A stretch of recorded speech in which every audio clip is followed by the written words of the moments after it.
ओमज्ञानतिमिरन्धस्य ज्ञानाञ्जनशलाकया चक्षुरुन्मिलितं येन तस्मै श्रीगुरवे नमः। वन्देऽहं श्रीगुरोर्श्रीयुतपदकमलं श्रीगुरुं वैष्णवांश्च श्रीरूपं साग्रजातं सहगणरघुनाथान्वितं तं सजीवं साद्वैतं सावधूतं परिजनसहितं श्रीकृष्णचैतन्यदेवं श्रीराधाकृष्णपादान् सहगणललिता श्रीविशाखान्वितांश्च। हे कृष्णा करुणा सिन्धो दीनबन्धो जगत्पते गोपेश गोपिका कान्त राधाकान्त नमोऽस्तुते। तप्त काञ्चन गौरांगी राधे वृन्दावनेश्वरी वृषभानुसुते देवी प्रणमामि हरिप्रिये। नमो महावदान्याय कृष्ण प्रेम प्रदायिने कृष्णाय कृष्ण चैतन्य नामिने गौरत्विषे नमः। पंचतत्वात्मकं कृष्णं भक्तरूपस्वरूपकं भक्तावतारं भक्ताख्यं नमामि भक्तशक्तिकं। श्रीकृष्ण चैतन्य प्रभु नित्यानंद श्री अद्वैत गदाधर श्रीवासदि गौर भक्तवृंद। हरे कृष्णा कृष्णा कृष्णा हरे हरे हरे राम राम राम हरे हरे। जन्माद्यस्य यतोऽन्वयादितरतश्चार्थे विघ्नेश्वराट् तेने ब्रह्म हृदय आदि कवये मुह्यन्ति यत्सूरयः। तेजो वारिमृदां यथा विनिमयो यत्र त्रिसर्गो मृषा धाम्ना स्वेन सदा निरस्तकुहकं सत्यं परं धीमहि। नारायणं नमस्कृत्य नरं चैव नरोत्तमं देवीं सरस्वतीं व्यासं ततो जयमुदीरयेत्। We are reading from Srimad Bhagavatam, 4th Canto, chapter 17, verse number 30. These are prayers of Mother Earth to King Prithu after Prithu was chasing her because she was not supplying the needs of people. So first she pleaded that why you want to kill me, and if you kill me then what will happen to the people, because I am the support of them and I am a woman and a cow, various types of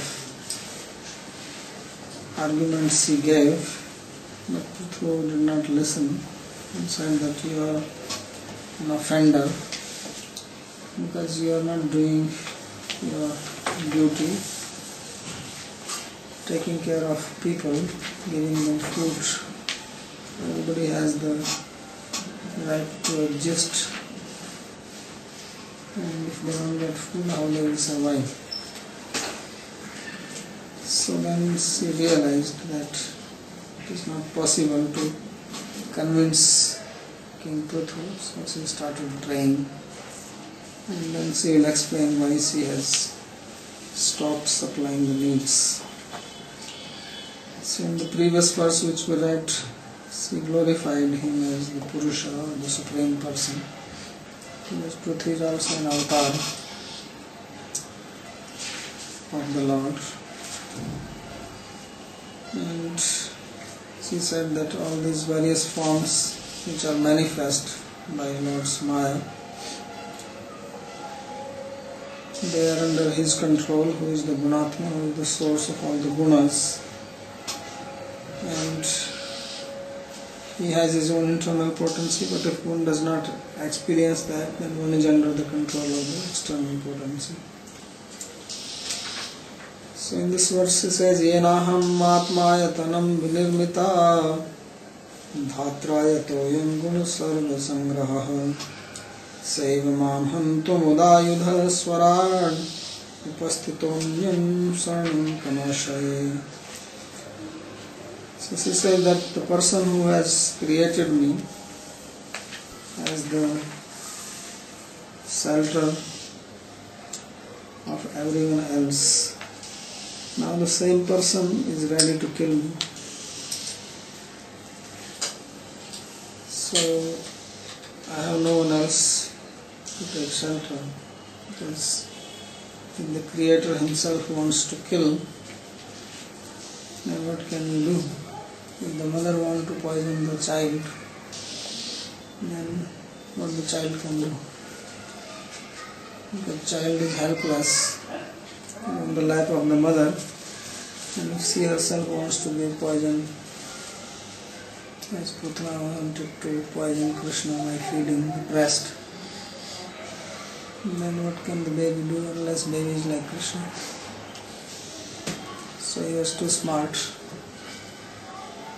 But every child is not powerful like that. Krishna is omnipotent, so he can do what he likes to do, and it doesn't matter that he appears like a baby or he appears like a grown-up person. He has all his power in him sometimes. That's the significance. Even if Krishna is a baby, it doesn't mean that his powers are limited. That's what he showed in his pastimes. But in other children, their potency is limited, their power is very limited. Only when they grow up, then maybe they can protect themselves if mother wants to kill them, but not when they are babies. So she says that, how can I protect myself? You are the creator of the whole universe. You have created this world consisting of the guna sangra, the three gunas, and you have made me as the shelter of everybody. And you are Swarat, you are independent. So I cannot go to anyone else. Sometimes you can take shelter of somebody else who is more powerful. Mother wants to beat the child, he runs to the father for protection, but here there is nobody else who is superior to the Lord. So therefore he says that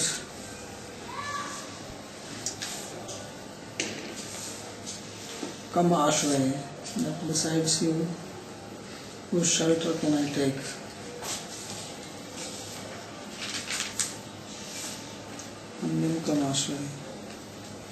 So Vishnu Chakravarti says that evam chet tarhi tvadukti pramanya neva tvai mama nasti mamata ityatas tvam hammi evetya. So says that is referring to the previous verse, because in the previous verse he used the word Swarup Anubhava, which means that Lord has his own Swarup Shakti, and then which is outside his Swarup Shakti is external, and he is not personally interested in that. So Srimad Chakravarti is putting a question, as if Prithu is asking the earth, says that if such is the case, then there is no affection I have for you, because you are outside my Swarup. And in that case, I will kill you, because we don't kill somebody whom we like, whom we have affection for. So he says that, then he speaks this verse, that you have also created me, and also your creation. And therefore, nahi swahastena aropita valli swahastena eva chidyate iti bhava. That if you plant some creeper, then you don't uproot it yourself. You want to protect that. Others may try to uproot if you plant something. Monkeys may come, or some dogs may come, but if you plant a tree or a creeper, then you want to see that it comes up. तत्रपि उपकारिका अस्मि इत्याह आत्मनां जीवानां आयतनं यतो यस्यां मयि गुणसर्गस्य चतुर्विध भूत ग्रामस्य संग्रहो धारणं स्वराट शक्नुते. And on top of that, not only that you have created me, I am also useful. I am not useless, because sometimes you plant, then you realize that what I planted was useless, it's not giving any fruit or flower, then you uproot. So she says that I am not useless like that, I am very useful, because I give shelter to everybody. Atmanam jivanam ayatanam yato yasyam mai gun sargasya chaturvid bhut gramasya sangraho dharana. Because I maintain the 4 types of living beings. There are 4 ways the living beings take birth: from the womb, from the eggs, from the earth, from the heat and sweat, from the swelling and garbhaja. So, the womb, the sweat, the heat and sweat are the same. And the eggs. So, but she says that you are swatantra, you are independent. If that's what you want to do, then it's up to you. I am at your mercy.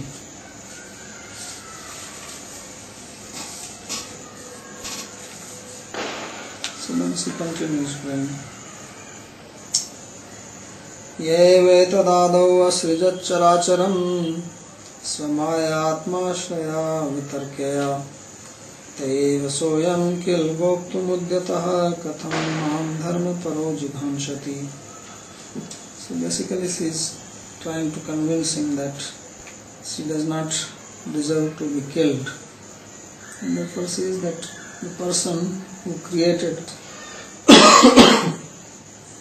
all the living beings, movable and immovable, Adava Srijat Characharam, by one's own Maya, which is sheltered in him, Atma Ashwara, and which is Avitarkya, which is beyond logic.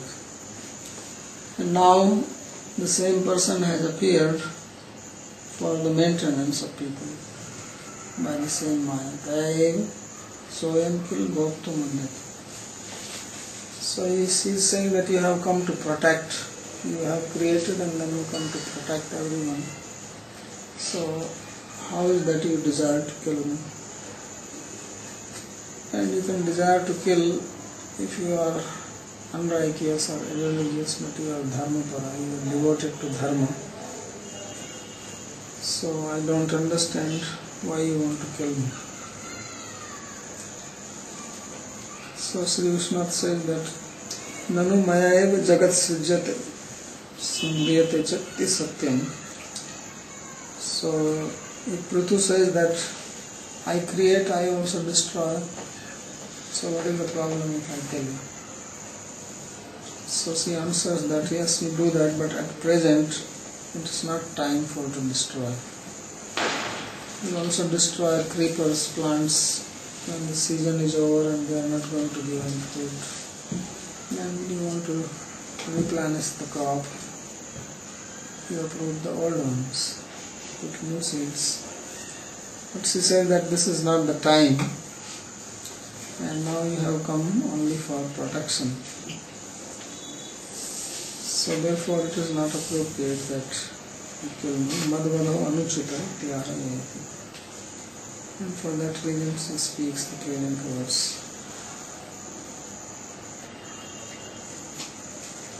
So Maya here is called Avitarkya, or it is beyond Tarka or logic.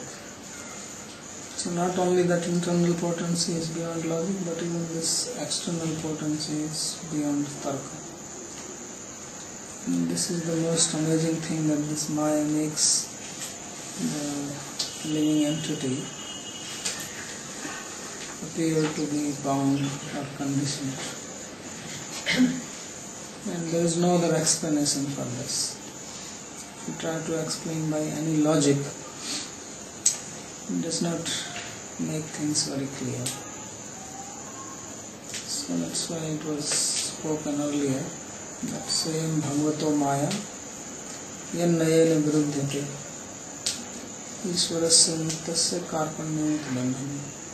It is Lord's Maya only that this jiva, which is actually free from the gunas. The gunas are not inside the swarupa of the jiva. And therefore he is liberated and is superior to the three gunas of Maya. And yet he appears as if he is in the gunas and bound, controlled. So at present, if you try to understand the situation of the living being, then he is totally under the control of the gunas. All the gunas are not inside, and gunas do not contact the jiva. Yet it appears as if the jiva is completely bound by these gunas. So this is very problematic situation to explain, because although he is bound by these gunas, but when you bind something, there is a relationship developed. You cannot bind something unless that object comes in contact with the binding object. But here the soul is not contacting in any way. So this relationship of the soul with Maya is very, very problematic. Different people have tried to explain it in a different manner, but doesn't solve or doesn't give satisfactory answer. Therefore, the only way you can say that is avitarkya. And so some say achintya, chintya bheda bheda. So you don't want achintya, but it's not, you cannot put it in logical words. So the same word is used here, avitarkya. So then she continues, Nunam bateshasya samihitam janaistanmaya durjaya kritatmavi nalakshate yastva karoda karya manikeka partasya ishvaraha. So we say that this indeed Lord himself is the master of everything. He is one, Eka, and yet he appears as many, Aneka. And you make the creation, Nalakshata yastu akaroda karya. You engage others in creating the world, and those who are not in control of their senses, akritatma, they can never understand you. It is not possible for them to know, because their intelligence is being disturbed by Maya, which is incomparable, Durjaya. Maya, Durjaya, Kritatmani, Janai, Samihitam. They are unable to understand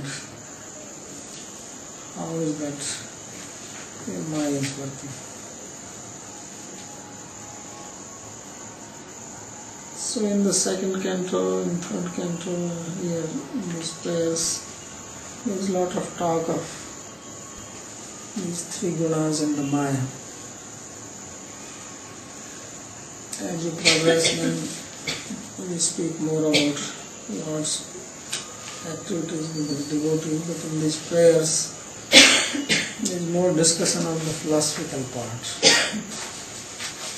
And this idea of the three gunas in the creation done by the Lord is repeated again and again.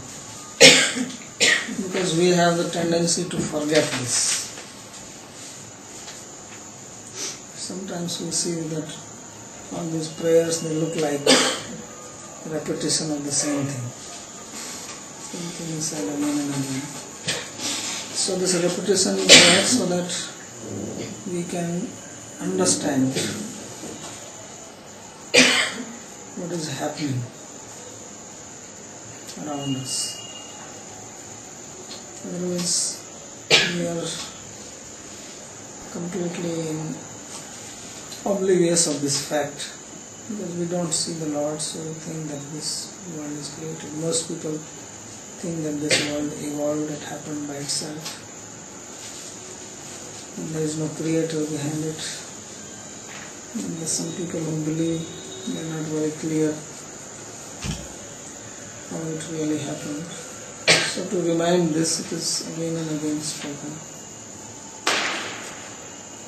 Nanu tarhi tvam mam adharminam durushay tatraha nunam nahi kintu durlabham etad aishwaryam tyanunam. So then he is posing a question that if I am trying to kill you and it is improper to kill you, that means I am a very impious person. Are you trying to tell me that? So when Earth speaks this verse and says, no, it's not like that. He says that it is very difficult to understand your nature, your Aishwarya. Durlabham etad Aishwaryam tyaha nunamiti akritatmi bhir vikshipta chitta. Those whose minds are disturbed by the gunas of Prakriti, they cannot understand. So if we want to understand God, then our minds have to be peaceful. Nasti buddhiga yuktasya nacha yuktasya bhavana nacha bhavayatah shanti na shantasya kutah sukha. So Krishna says in second chapter of Bhagavad Gita that one who is ayukta, one who is not devoted to God, does not have intelligence. Nasti buddhira yuktasya. And one who does not have this devotion to God, nacha bhavayata, nasti buddhira yuktasya, nacha yuktasya bhavana, he does not have bhavana, he does not have good sentiments. Then people become very cruel, insensitive, apathetic. And therefore they are always disturbed, because they are completely under the influence of the gunas, which are always changing. So such people are called akritatma here.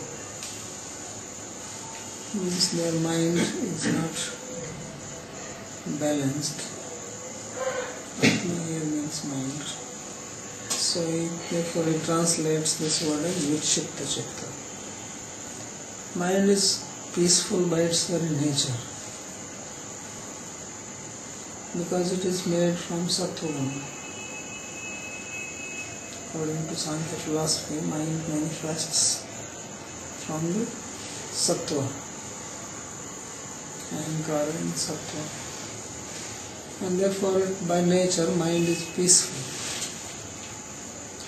But then we create a lot of disturbance in it.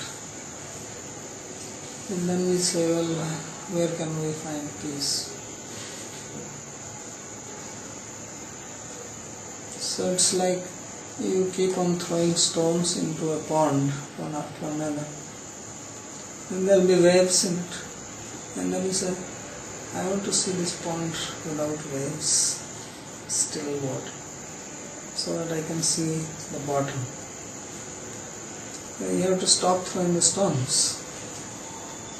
Now if you go on throwing the stone and then you say, I cannot see the bottom, then it's your mistake. So we are doing activities to create disturbance in the mind all the time. It's not that somebody else is causing disturbance. We do activities. Others can also disturb you. But mostly we are creating disturbance ourselves for our mind. So much disturbance that we cannot even sleep at night. That has become a luxury now, that if you can have a nice sound sleep. So this is the advancement. The advancement of society is tested how much the mind is disturbed. Those societies which are considered as primitive, they are the ones whose minds are not disturbed. They can sleep without any problem. So that all the advancement which science has made, one side effect of this is that it will disturb your mind. No matter what, it may be giving you some comfort, but it does not come without the price tag. So more advanced is the society, more psychological problems. So if you start from east to west, then psychological problems increase because they are more advanced technology. Otherwise mind is very peaceful. So these Akritatma, therefore they cannot understand God. So in Vedic culture everything was designed so that mind can remain peaceful. That was the whole idea behind this varnashram system of performing yagyas or whatever rituals were designed. The whole idea was to keep mind pure, undisturbed. Because then only you can understand what is the truth.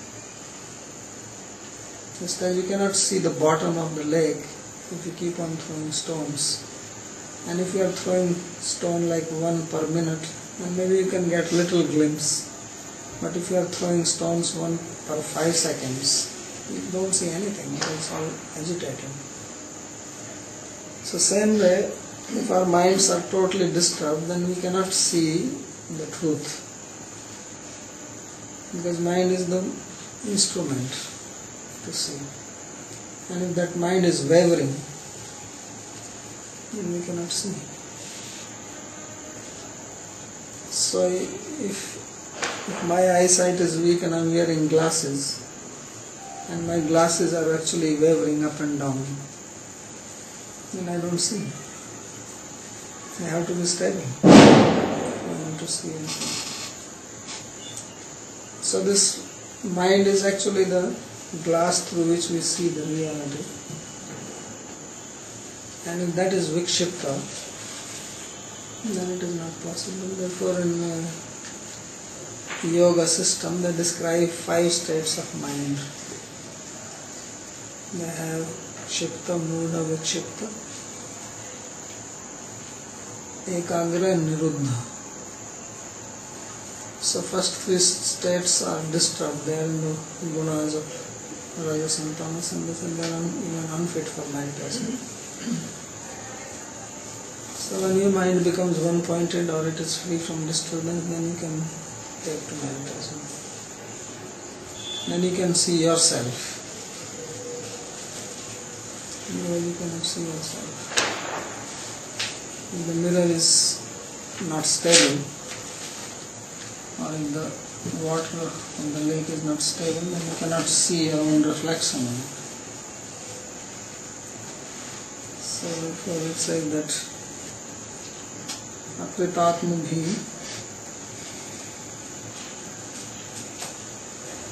is Vikshipta Chittai. It cannot be known. Ya Ishvara karot sargam akaryat vishargam. So Lord, He creates Brahma, and then He makes Brahma do further creation. So He says akarot and akaryat. He created Himself and then He made Brahma create. Swata eko parato maya anekasya. By Himself He is only one, but because of his Maya he appears as many. So this Maya is called here as Durjaya, or which you cannot conquer over. As Krishna says, Mame vaya prapadyante Maya metam taranti. Only those who surrender to me can get rid of this Maya. This says it is Duratyaya. Mame Maya Duratyaya. So similar word is used here as Durjaya.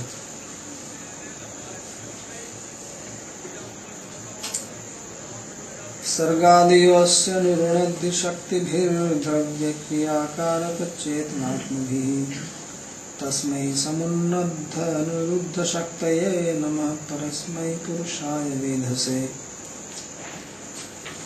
So she is further praying to the Lord that in the beginning of creation you manifest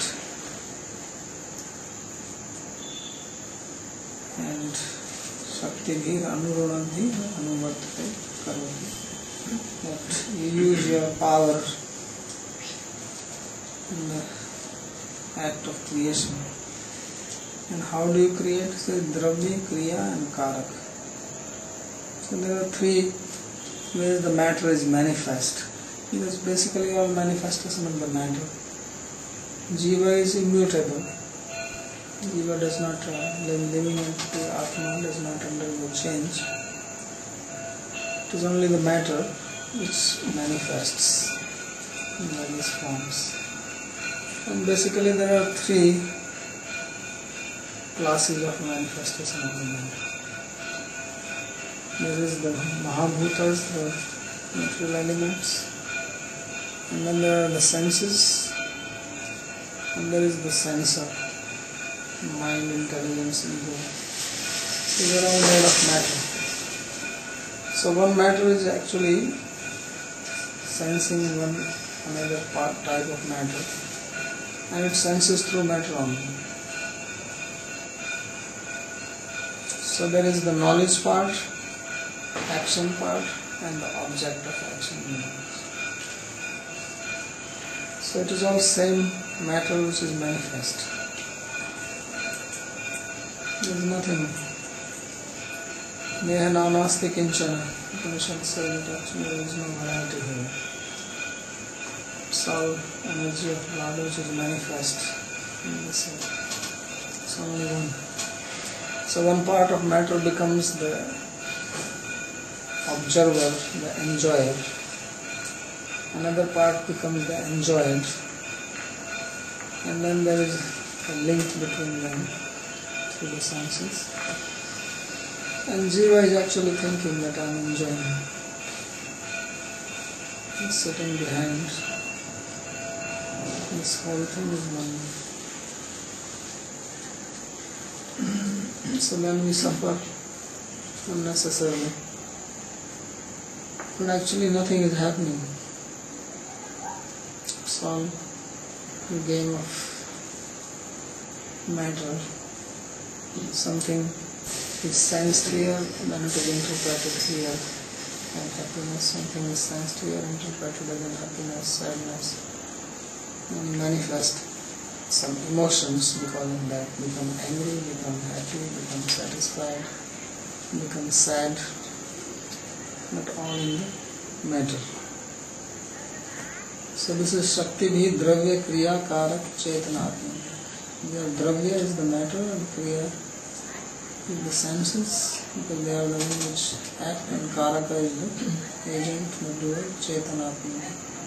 But it all happens because of the Chetana, because of the consciousness which manifests here in the matter. So this is the inconceivable act of Maya, how the Chetana, the consciousness of the soul becomes manifest in the matter. Tasmad achintya shaktaye keval namayitya. So therefore I only bow down to you who has inconceivable potency. There is nothing more I can say. Anurunadhi bhakti jivasya anurodhayana karoti. So Vishnu Chakravarti makes one very interesting point. He says that why does Lord create?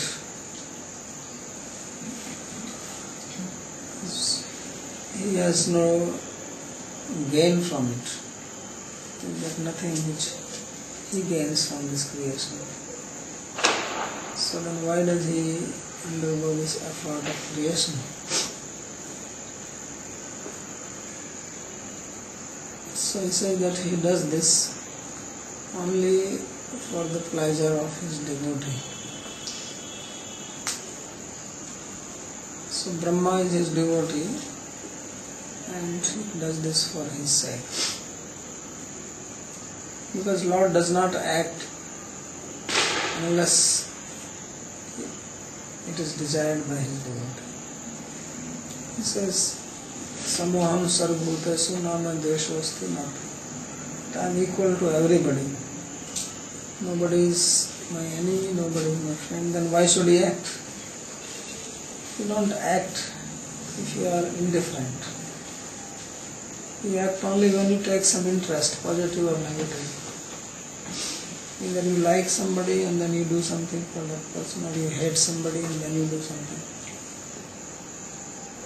If there is indifference, then that does not inspire any action.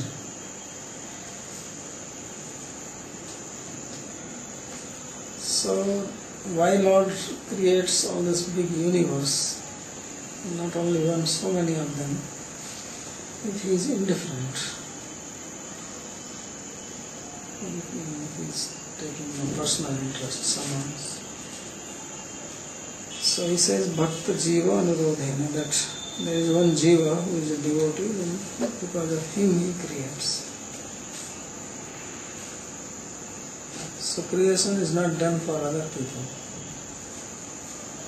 It is for devotees, those devotees who were performing bhakti in the past cycle of creation, and they could not become perfect.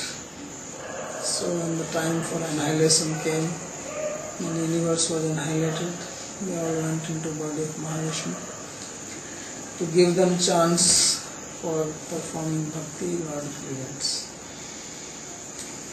And then others, they take advantage of it. So it's like when you give a feast, then birds also, dogs, they also get something to eat. But you do not make a feast for them. So therefore it says, Bhakti Jivasya Anubodhina Karoti. Dravya Kriya Karkani Bhutendriya Devata. So Dravya is the Bhutas, the five material elements. Kriya refers to the senses. And Karaka refers to the Devata. But every sense has a presiding deity. And the word Chetana refers to Buddhi or intellect, and Atma refers to Ahankara or ego. So all these things combined together, then the activities happen in the material world. Samuladha prabala paraspar viruddhascha shaktiyo yasya पालन संहार शक्ति उभयपि प्रबले इत्यतः पालितुम संहर्तुम शक्नुम प्रभु यथेच्छति तथा करो तुम.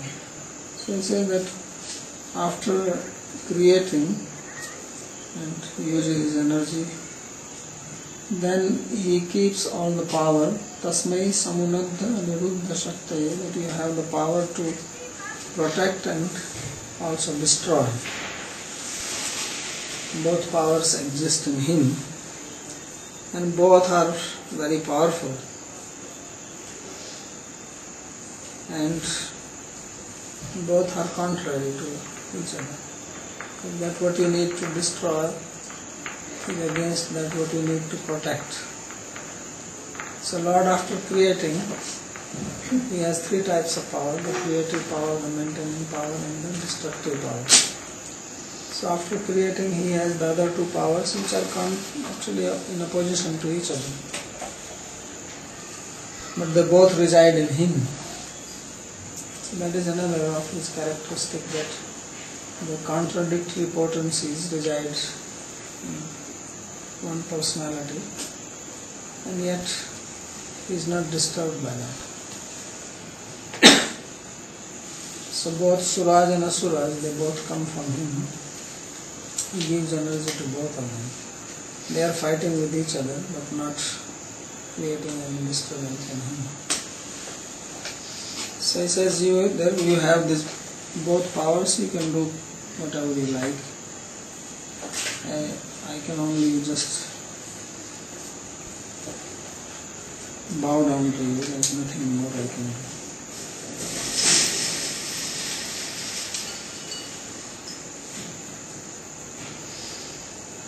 Savai bhavanatma vinirmitam jagat bhutendriyantakarnatmakam vibho santhapishyannarimam rasatalad adhyujaharam vasayadishukaraha.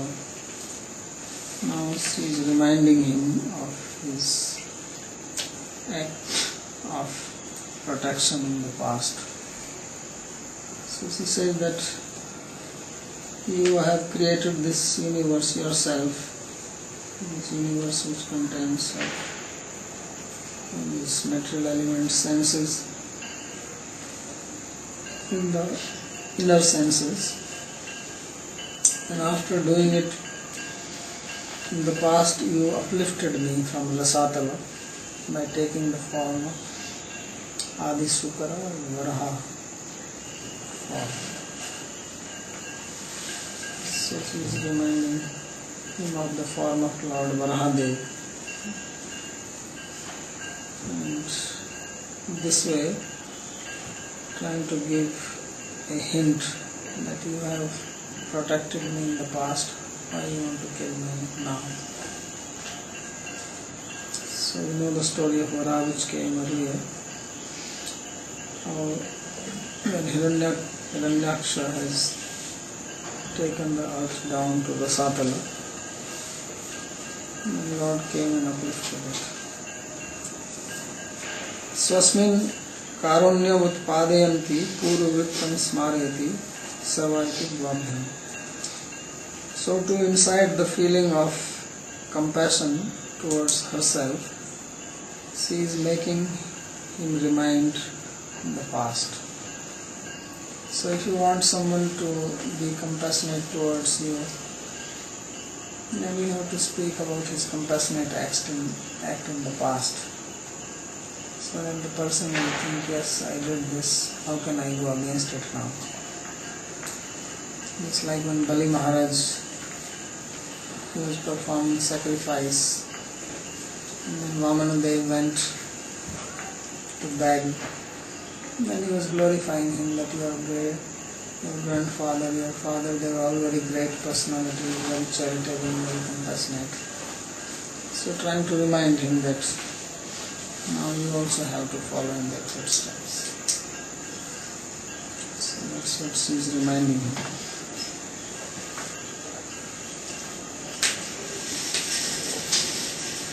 Apam upasthe mai nadya vyavastita praja bhavanadyaririkshashu kila savira murti samabhuda dharadharo yumam payasyugra sarojidhamsasi. So she is saying that when I was submerged in the water, you uplifted me, and then you were known as Dharadhara, or one who uplifted. Dhara means the earth. So Dhara means earth and Dhara means uplifted. So you got the name Dharadhara. It's like Krishna is called Giridhara. And now the same person, having this very chivalrous form, you want to destroy me by your sharp arrows, although I am situated like a boat on water as the shelter of living beings. So all around earth there is water, and people live on the land. So it is like a boat on the water. And if it is destroyed, everybody will be submerged into the water. And they are fearing that because of global warming, water level will go up and many countries will be submerged. There were predictions that there is going to be a tsunami. It was supposed to be last month, and whole of India will be submerged in water.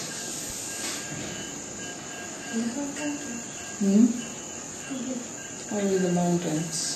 You live in the Himalayas, then you are safe. Otherwise everything is submerged. Somebody was suggested to me that I should take my books up from the basement because it will be full of water.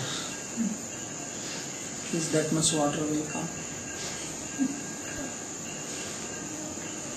So there is so much water all around us that one tsunami or melting of the icebergs, we can be drowned.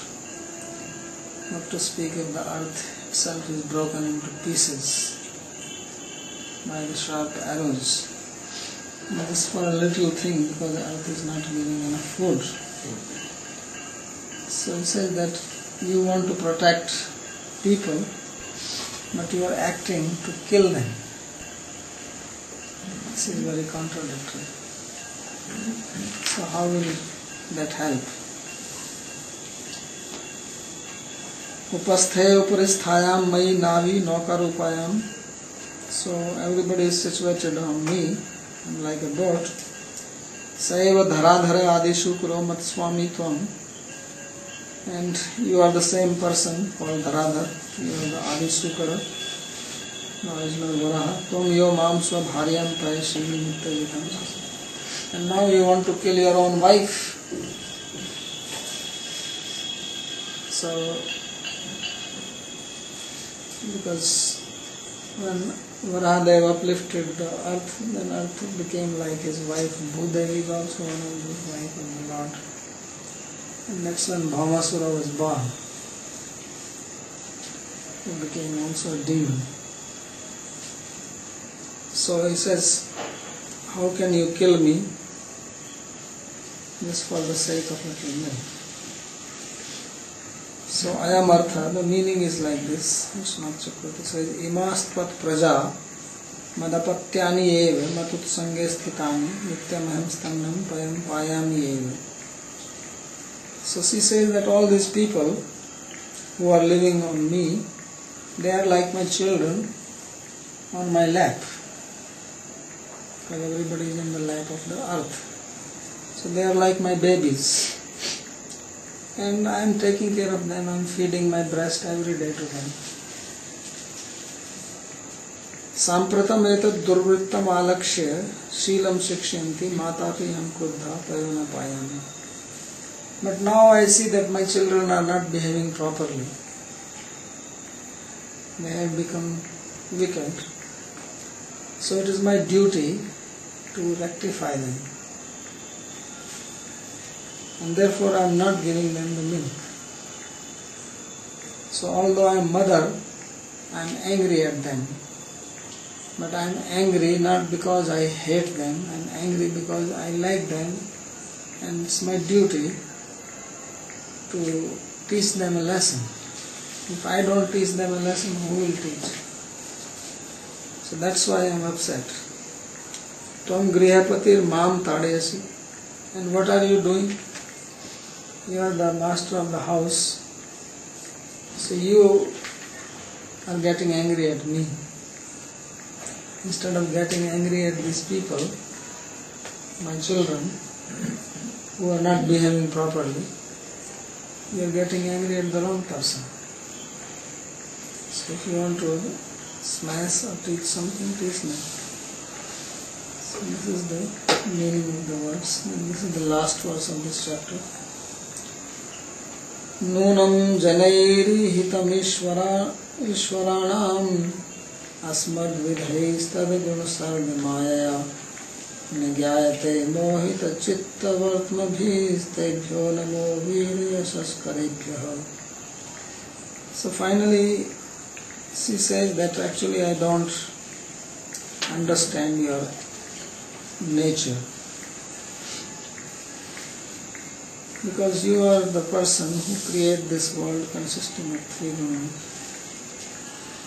and people like us, common people, we are bewildered by your activities,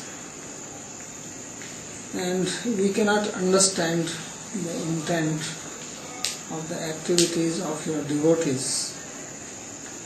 Then how can we understand the intention of your actions? So it is not very surprising if you are confused about that. So I pay my obeisances to your devotees who perform sacrifices, etc., to spread your fame in the world. So not only that I am paying obeisances to you, actually I pay obeisances to your devotees also, who are spreading your fame in the world by serving you, and I don't even understand their behavior, what to speak of understanding what you want to do. So I stop here and you are free to do what you like to do. Kinchat tvam mam hanishyasi iti vishwasti api aham na vishwasmi. You say that you will kill me. Even though I believe this, I don't believe it. That you will do that. Ishwaranam khalu kaya stri keva putra bhitrade tyaha. So, for Supreme people, for Supreme God, who is a wife, who are children, who are servants, there is nobody. Tasya Ishwarasya Gunsarga Mayaya Guneshu Dev Manusya Triya Guneshu Sargayata Staya Mayaya Avidyaya Mohitam Brahmitam Chitta Vartma Tvachanunmukham Visham Tayasmat Vindajani. So he says that you have created this world which has devas, the divine beings, human beings, animals, and so much variety. They are all bewildered by your avidya, maya, which has ignorance, one of its features, and therefore they are not surrendered to. Chitta vartma tachanunmukham. So they are unable to understand. Viranam daya viranam yasha kurvanti tebhyaiti tvam chen mamna dasya tada daya viranam yasaiva yasyati tika. So he is calling him as Dayavir. So that you are a Dayavir means you are a hero because of your compassion. And if you are not compassionate, then your fame will be tarnished. So therefore, please be gracious unto me. I pay my respect to you. So it is sarartha darsanyam harsanyam bhakti chetsam saptadasas chaturthayam samataksanatam satam. This is the end of Sarartha Darshan commentary in the 17th chapter. So in this chapter basically there is a description of Prithvi Maharaj changing the earth when people approached him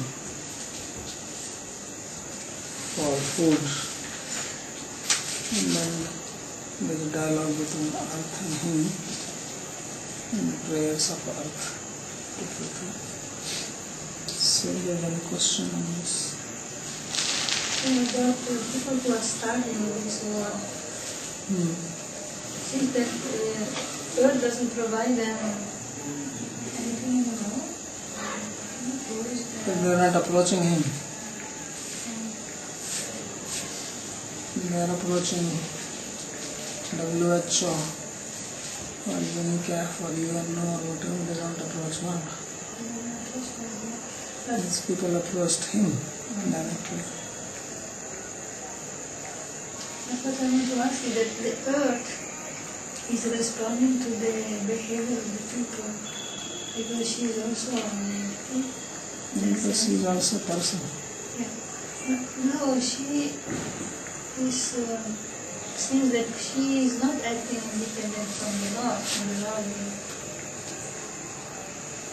Not acting independent of the Lord, but it's like if you are given some duty to perform, you are working under somebody's control. But when you are working with people, it is up to you how you deal with them. Not that every second you are asking the person under whom you are working, what I have to say to this person now, I have to deal with this person. You also use your own discrimination how you deal.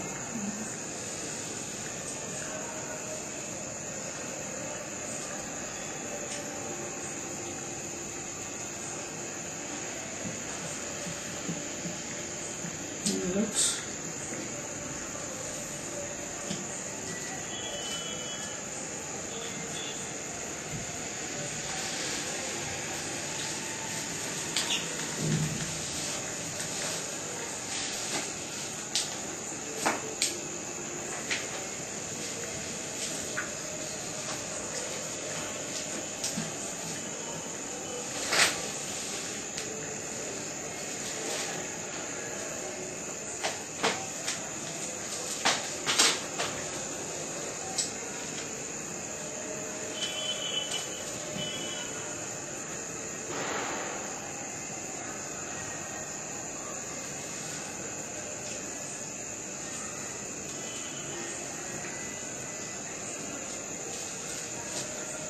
So in the next chapter we will read how the earth supplied the need of everybody.